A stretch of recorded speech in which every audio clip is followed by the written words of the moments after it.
اللہ رب العزت ارشاد فرماتا ہے الف لام میم احسب الناس ان یترکوا ان یقولوا آمنا وہم لا یفتنون۔ ترجمہ یہ ہوا کہ لوگ یہ گمان کرتے ہیں کہ ان کے آمنا کہنے پر وہ یوں ہی چھوڑ دیے جائیں گے اور انہیں آزمایا نہیں جائے گا۔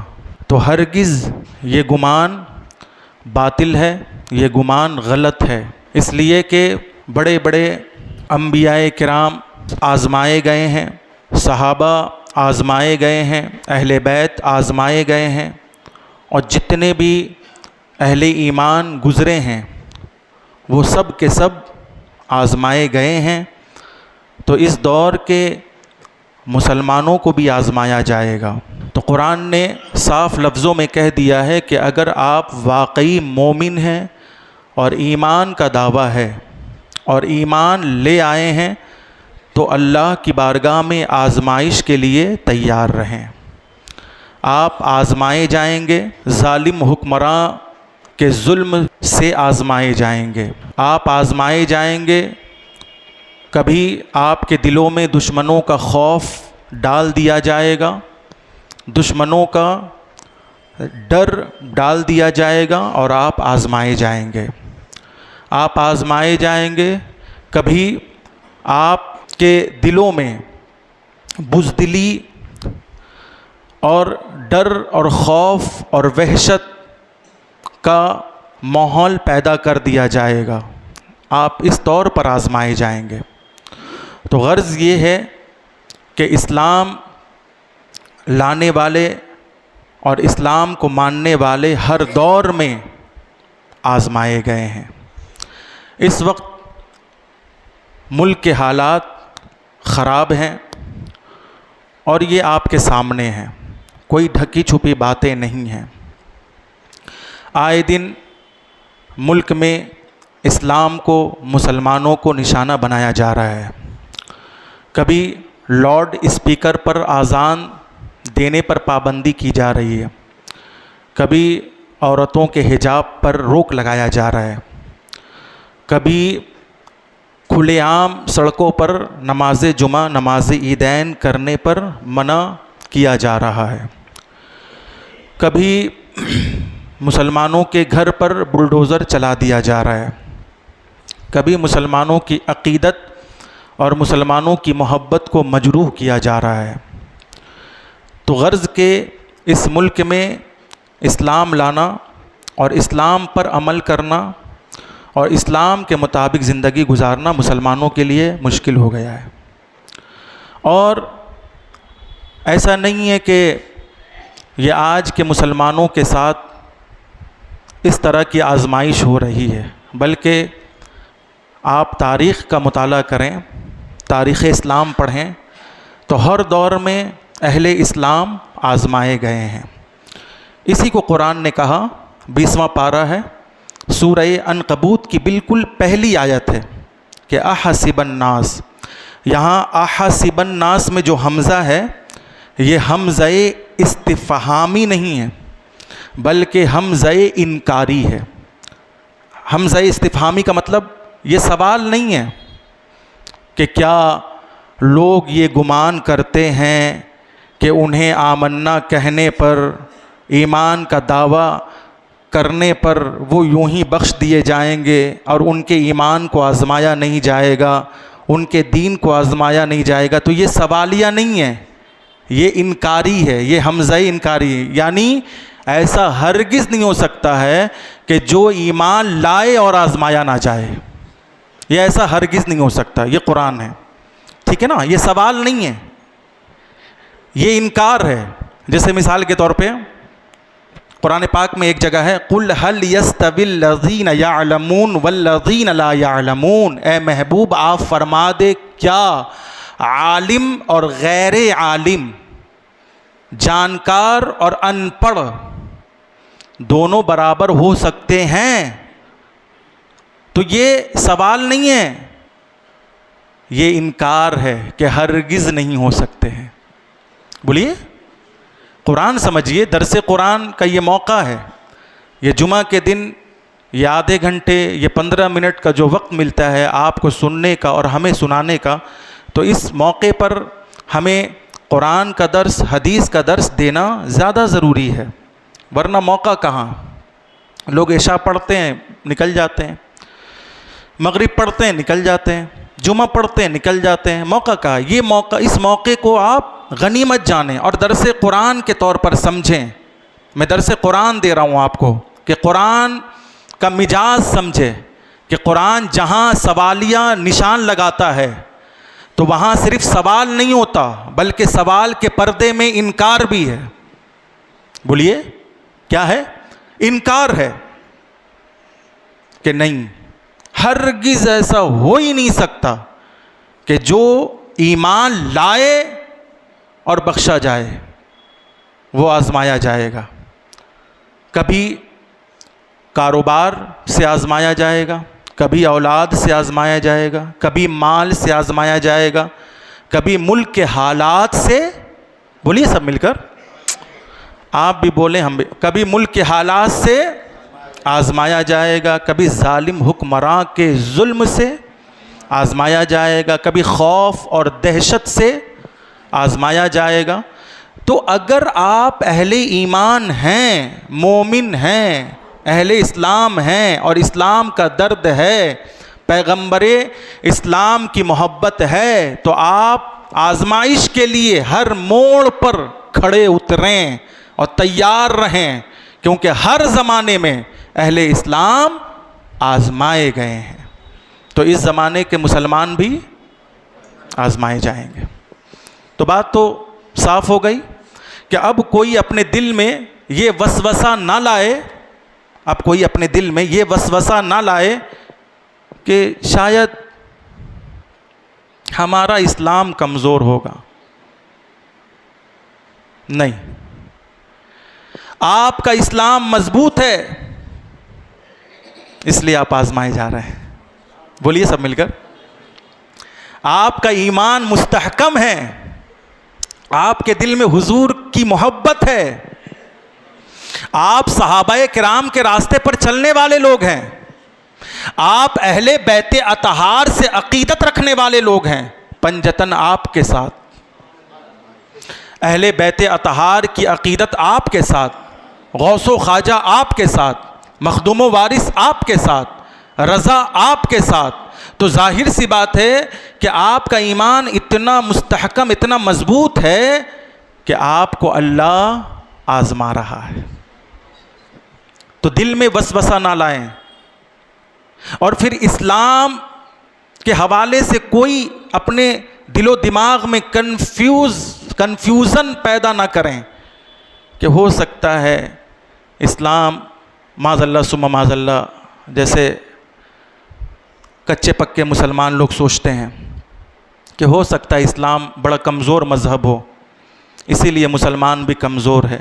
نہیں، اسلام بہت طاقتور، پاورفل مذہب ہے۔ اللہ کے رسول صلی اللہ علیہ وسلم نے فرمایا کہ قیامت آتے آتے وہ کون سا روئے زمین پر گھر باقی نہیں ہوگا کہ جس گھر میں اسلام نہیں ہوگا۔ آپ ذرا سوچیں کہ انسان کی نظر ہمیشہ پھلدار درخت کے اوپر ہوتی ہے، خالی درخت کے اوپر انسان کی نظر نہیں رہتی۔ تو اسی طرح آج تمام ادیان اور تمام مذاہب ہیں، مگر لوگوں کی نظریں مذہب اسلام پر ٹکی ہے۔ اس کی وجہ یہ ہے کہ مذہب اسلام میں کچھ تو ہے، اور کچھ ہے ہی نہیں، بہت کچھ ہے، سبحان اللہ۔ اس لیے تو ایسے حالات میں علماء فرماتے، بھائی جو علماء کرتے ہیں وہ ہمیں بھی کرنا چاہیے، کیونکہ علماء انبیاء کے وارث ہیں۔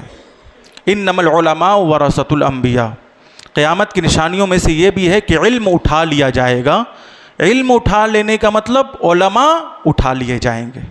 آج ہم بہت آسانی کے ساتھ چائے دکان پر، پان دکان پر، کھینی دکان پر، انڈے دکان پر بیٹھ کر علماء پر طنز کر رہے ہوتے ہیں، ہاں، علماء کو برا بھلا کہہ رہے ہوتے ہیں، جبکہ آپ کو معلوم ہونا چاہیے کہ علماء کرام جو علماء حق ہے، علماء ربانیین ہیں، علماء اہل سنت ہیں، وہ اس روئے زمین والوں کے لیے مثل چراغ ہیں۔ جب تک یہ روئے زمین پر ہیں، روئے زمین کا ہر خطہ روشن ہے۔ تو علماء کو برا بھلا کہنے سے بہتر ہے کہ ہم اپنی اصلاح کریں، ہے نا، ہم ان کی صحبت میں بیٹھیں، ہم ان سے قرآن و حدیث کا درس لیں۔ جب ان کی بارگاہ میں ہم بیٹھتے ہیں تو دنیا کی باتیں کرتے ہیں، جبکہ علماء کی بارگاہ میں اگر آپ بیٹھیں تو صرف دین کی باتیں کریں، مسائل پوچھ لیں، نماز کا طریقہ پوچھ لیں، روزوں کا طریقہ پوچھ لیں، وضو کا طریقہ، غسل کا طریقہ۔ جب علماء کرام کی بارگاہ میں بیٹھیں تو آپ مسائل پوچھیں، فضائل نہ پوچھیں۔ کیا پوچھیں؟ مسائل۔ تو علماء اس دھرتی کے لیے چراغ کی طرح ہے، وہ بھی سارے علماء نے۔ علماء میں دو طرح کے علماء ہیں، ایک علماء حسن ہے اور ایک علماء سو ہے۔ علماء سو جو لوگوں کو گمراہ کرتے ہیں، اور علماء حق جو لوگوں کو ہدایت کا راستہ بتاتے ہیں۔ تو علماء حق، علماء سو میں وہ بھی ہیں کہ جو نبی کے علم غیب کا انکار کر رہے ہیں، علماء سو میں وہ بھی ہیں جو نبی کو اپنی طرح بشر بتا رہے ہیں۔ اب کتنے لوگ سمجھ رہے ہیں، دیکھ رہے ہیں۔ علماء سو میں وہ بھی ہے جو یہ کہتے ہیں کہ نبی کا خیال معاذ اللہ نماز میں آ جائے تو نماز خراب ہو جاتی ہے۔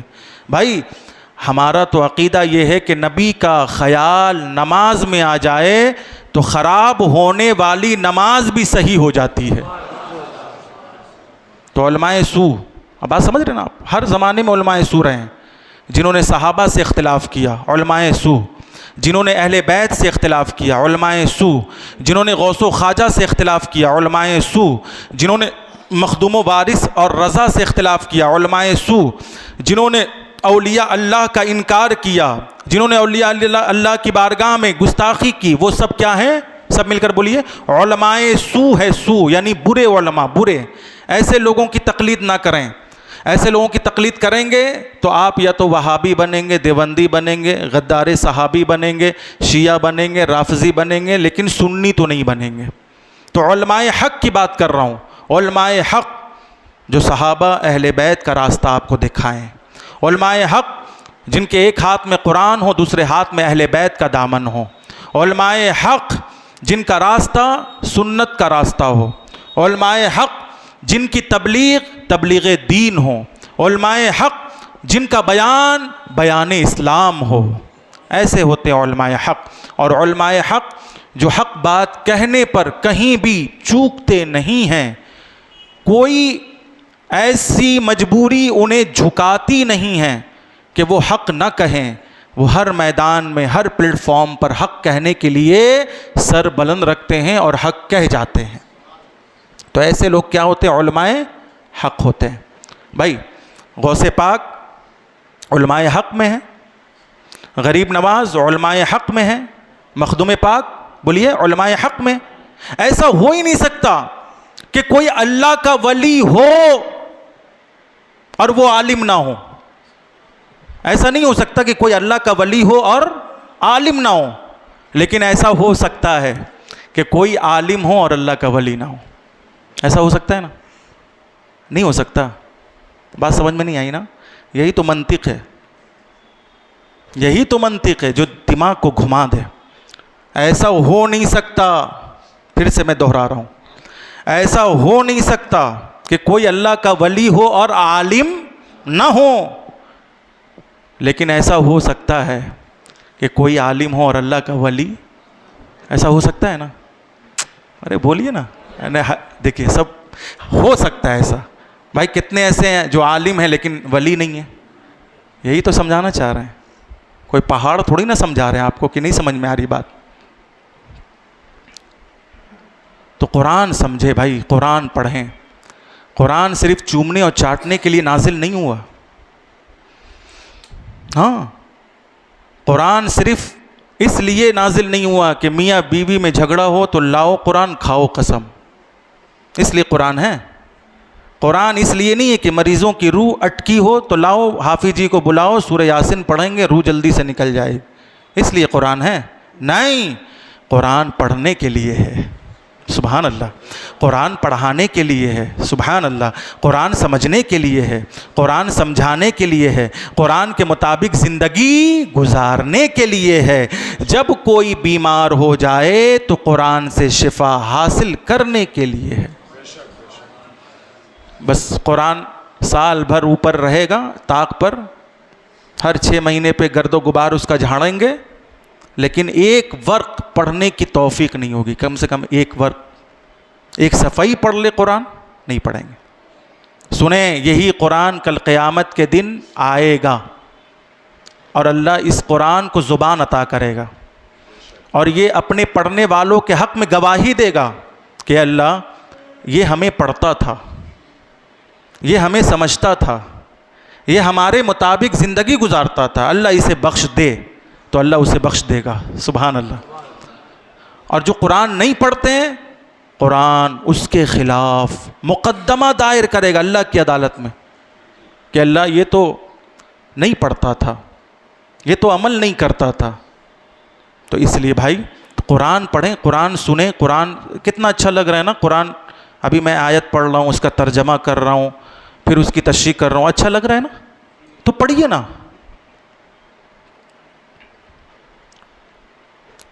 تو قرآن کئی جگہ مومنوں کی آزمائش اور مسلمانوں کی ابتلا کے حوالے سے قرآن نے کئی جگہ صاف ستھرے الفاظ میں کہہ دیا۔ ایک جگہ آپ خود دیکھیں، وَلَنَبْلُوَنَّكُمْ بِشَيْءٍ مِّنَ الْخَوْفِ وَالْجُوعِ وَنَقْصٍ مِّنَ الْأَمْوَالِ وَالْأَنفُسِ وَالثَّمَرَاتِ وَبَشِّرِ الصَّابِرِينَ۔ اللہ فرماتا ہے کہ ہم تمہیں ضرور آزمائیں گے، تمہیں آزمائیں گے، تمہیں خوف میں مبتلا کریں گے، تمہیں آزمائیں گے۔ وَلَنَبْلُوَنَّكُمْ بِشَيْءٍ مِّنَ الْخَوْفِ وَالْجُوعِ، تمہیں بھوک میں مبتلا کر دیں گے، تمہیں آزمائیں گے، تمہیں مال کی کمی میں مبتلا کر دیں گے، تمہیں آزمائیں گے، تمہیں خون اور ڈر اور وحشت اور قتل و غارت میں مبتلا کر دیں گے، آپس میں ایک دوسرے کی گردنیں مارو گے، تم ایک دوسرے کو دیکھنا نہیں چاہو گے، تم نفرت کی نگاہ سے دیکھو گے، ایک دوسرے سے محبت نہیں ہوگی، اس طرح کا ماحول بھی ہم پیدا کریں گے اور تمہیں آزمائیں گے۔ اور پھر قرآن کہتا ہے لیکن ہاں وَبَشِّرِ الصَّابِرِينَ، مگر ایسی آزمائش پر اگر کوئی صبر کرتا رہا، سبحان اللہ، صبر سے کام لیا ہے نا، ایسی آزمائش پر بھی اگر کوئی کسی نے صبر کر لیا اور صبر سے کام لیا تو خوشخبری ہے اس کے لیے، خوشخبری ہے اس کے لیے۔ اور فرمایا کہ جب ایسے صابروں کے یہاں آزمائش دستک دیتی ہے، مصیبت آتی ہے، پریشانیاں لاحق ہو جاتی ہے، تو ادھر ادھر سنانے کے بجائے یہ اللہ کی بارگاہ میں سجدہ کرتے ہیں، روتے ہیں، گڑ گڑاتے ہیں اور اللہ ہی سے اپنی پریشانی کا حل تلاش کرتے ہیں۔ اور پھر ایسے لوگوں کی زبان پر ہوتا ہے اِنَّا لِلَّهِ وَإِنَّا إِلَيْهِ رَاجِعُونَ، ہم تو اللہ ہی کے لیے ہے اور اللہ ہی کی طرف ہمیں لوٹنا ہے۔ تو پھر ایسے لوگوں پر اللہ کی صبح و شام رحمتیں نازل ہوتی ہے، اولئک علیہم صلوات من ربہم ورحمہ واولئک ھم المہتدون۔ آزمائش کا دور ہے یہ مسلمانوں کے لیے، سب مل کر بولیے، یہ آزمائش کا دور ہے۔ ایسے دور میں علماء فرماتے ہیں کہ ہمیں 3 طرح کا کام کرنا چاہیے۔ ایسے دور میں ہمیں کتنی طرح کا کام کرنا چاہیے؟ 3 طرح کا۔ سنیں، یہ آزمائش کا دور ہے، ظالم حکمراں مسلط ہے، قید و بند کی زندگی ہم گزار رہے ہیں، ڈر ہے، خوف ہے، وحشت طاری ہے، لیکن ایسے موقع پر علماء کرام نے فرمایا کہ ہمیں 3 طرح کا کام کرنا چاہیے۔ پہلا کام، موت کا خوف اپنے دل سے نکال دینا چاہیے۔ سب سے پہلا کام ہے موت کا خوف اپنے دل سے نکال دیں۔ مرنا ہے، موت آنی ہے، لیکن ایک ہی بار آنی ہے، بار بار نہیں آنی ہے۔ اس لیے ایسے ماحول میں، ایسے حالات میں مسلمانوں کو چاہیے کہ موت کا خوف اپنے دل سے، تو یہ پہلا کام ہوا، پہلا کام ہوا نا۔ موت سب سے بڑا مسئلہ ہے، موت سب کے لیے مسئلہ ہے، سب کے لیے مسئلہ ہے. اگر ذرا سا آواز بلند کریں گے, اگر حکومت کے خلاف ہم کچھ بولیں گے تو کہیں ہمیں مار نہ ڈالے, تو یہ سب سے بڑا مسئلہ ہو گیا نا. تو اسی لیے فرمایا کہ پہلا کام ایسے حالات میں کیا کرنا ہے کہ موت کا خوف اپنے دل سے, سب مل کر بولیے, نکال دیجیے. یہ پہلا کام. دوسرا کام, ایمان کو اپنے دل میں مضبوطی اور مستحکم کے ساتھ جما لیجیے. ایمان کو بالکل مضبوط کیجیے اور اخلاق و اعمال کو درست کیجیے. ایمان کو مضبوط کرنا ہے اور اخلاق و اعمال کو, بولیے سب مل کر, درست کرنا ہے. ایمان مضبوط ہوگا تو اس کا اس پر بھی ایمان ہوگا نا. اگر ایمان مضبوط ہوگا تو اس کا اس پر بھی تو ایمان ہوگا کہ جب ہم پیدا ہوئے تھے تو اللہ کے یہاں سے اپنی زندگی اور موت کی مدت, کہ ہم کب تک جئیں گے اور کب ہمیں مرنا ہے, یہ ہم لکھوا کر آئے ہیں. اور قرآن نے کہہ دیا فَإِذَا جَاءَ أَجَلُهُمْ لَا يَسْتَأْخِرُونَ سَاعَةً وَلَا يَسْتَقْدِمُونَ. اور جب موت کا وقت آ جائے گا تو ایک لمحے کے لیے بندہ نہ آگے جا سکتا ہے نہ پیچھے آ سکتا ہے. تو موت کا وقت ہم جب پیدا ہوئے تھے تبھی مقرر ہو چکا تھا, اس لیے اب ڈرنا ہے نہیں ڈرنا ہے. ٹھیک ہے, تو یہ ایمان میں شامل ہے. سب سے مضبوط ایمان یہی ہے کہ جب ہم پیدا ہوئے تھے ہم متعین کروا چکے تھے کہ ہماری موت کب آئے گی. ہم متعین کروا کر آئے تھے نا بھائی, اس لیے. تو ایمان کو مضبوط کرنا ہے, اخلاق و اعمال کو درست کرنا ہے. اخلاق ایسے ہوں, مسلمانوں کے اخلاق ایسے ہیں, سنیں, مسلمانوں کے اعمال اچھے ہوں, نماز کی پابندی ہو, روزوں کی کثرت ہو, قرآن کی تلاوت ہو, مسکینوں کو کھانا کھلانے کا جذبہ ہو, پڑوسیوں کے ساتھ ہمدردی کا جذبہ ہو, اخلاق اچھے ہوں, عمدہ ہوں, حسن اخلاق کے ساتھ زندگی گزارے, اعمال بالکل اچھے ہوں. اس طرح ہمارے اعمال بھی اچھے ہوں گے, اخلاق بھی اچھے ہوں گے. تو جب ہمارے, اب توجہ دیجیے گا, ہمارے اخلاق جب اپنے لوگوں کے لیے اچھے ہوں گے تو ظاہر سی بات ہے کہ جب ہم دنیا کسی کونے میں جائیں گے, کسی گوشے میں جائیں گے, تو جب کوئی غیر مسلم ہم سے ملے گا اور جب ہم غیر مسلم کے سامنے ہوں گے تو قسم خدا کی وہی اخلاق جو ہمارا اپنوں کے ساتھ تھا سیم اخلاق ان کے ساتھ بھی ہوگا. تو وہ کہیں گے کہ ہاں واقعی مسلمان حسن اخلاق والا ہوتا ہے, مسلمان کے اخلاق اچھے ہوتے ہیں, مسلمان کا کردار اچھا ہوتا ہے. وہ کہیں گے کہ نہیں کہیں گے؟ ابھی جس طرح سے اسلام اور مسلمانوں کی گندی تصویریں دوسرے لوگوں کے ذریعے اسلام اور مسلمانوں کی گندی تصویریں جو پوری دنیا میں پھیلائی جا رہی ہے, بتائی جا رہی کہ مسلمان دہشت گرد ہوتا ہے, مسلمان متشدد ہوتا ہے, مسلمان خونی ہوتا ہے, معاذ اللہ, اس طرح کی تصویر ہے نا دوسرے لوگوں کے دلوں میں ڈالی جا رہی نا کہ مسلمان خونی ہوتا ہے, مسلمان جذباتی ہوتا ہے, مسلمان جو ہے مرڈرر ہوتا ہے, مسلمان قاتل ہوتا ہے. تو آپ اگر اسلام پر عمل کرتے ہوئے, قرآن اور حدیث پر عمل کرتے ہوئے اگر اپنے عمل کے ذریعے دوسری قوم تک پہنچیں گے تو دوسری قوم کے دل و دماغ تو صاف ہوں گے نا کہ نہیں ہم تو غلط سنے تھے کہ مسلمان خونی ہوتا ہے, مسلمان تو اخلاق مند ہوتا ہے. تو ہمیں چاہیے کہ اپنے اعمال کے ذریعے اسلام کی صحیح تصویر لوگوں تک پیش کریں. ٹھیک ہے, یہ دو بات ہو گئی. پہلی بات موت کا خوف اپنے دل سے نکال دے, دوسری بات اپنے اعمال کی اصلاح کریں اور اخلاق درست کریں, اخلاق اچھے رکھیں, سب کے ساتھ اچھے اخلاق سے ملیں. یہ دو بات ہو گئی. تیسری بات یہ ہے دعا کریں. کیا کریں؟ ارے بولیے. ہاں یہ تیسری بات. اب آپ سوچئے گا کہ دعا کے لیے تو پہلے ہی بولنا چاہیے تھا. نہیں, صرف دعا سے جنگ بدر اور جنگ حنین اور جنگ صفین اور جنگ کربلا فتح نہیں ہوئی ہے نا بھائی, صرف دعا سے نہیں ہوئی. اگر دعائی سے سب کچھ ہو جاتا تو حضور پاک صلی اللہ علیہ وسلم سے بہترین مستجاب الدعوات کون ہو سکتا ہے؟ کس کی دعا میں اتنا اثر ہے جتنا اثر حضور پاک کی دعا میں تھا. مگر پھر بھی حضور جنگ میں گئے نا, تلوار اٹھائے نا, دشمنوں سے مقابلہ کیے نا, صحابہ کو جنگ کی تعلیم دیے نا, دیے کہ نہیں دیے؟ مجاہد بنائیں نا. تو صرف دعا سے کام نہیں چلنے والا کہ بس 1.25 لاکھ کلمہ پڑھوا لو ظالم حکومت برباد ہو جائے گی، بس سورہ یاسین کا ختم کروا لو تو فلاں ظالم تباہ ہو جائے گا. نہیں، دعا سے کام چلنے والا نہیں ہے.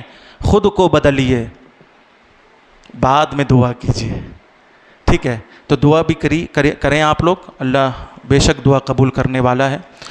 صدق دل سے پڑھے استغفر اللہ ربی من کل ذنب اذنبتہ واتوب الیہ لا الہ الا اللہ محمد رسول اللہ صلی اللہ علیہ وسلم.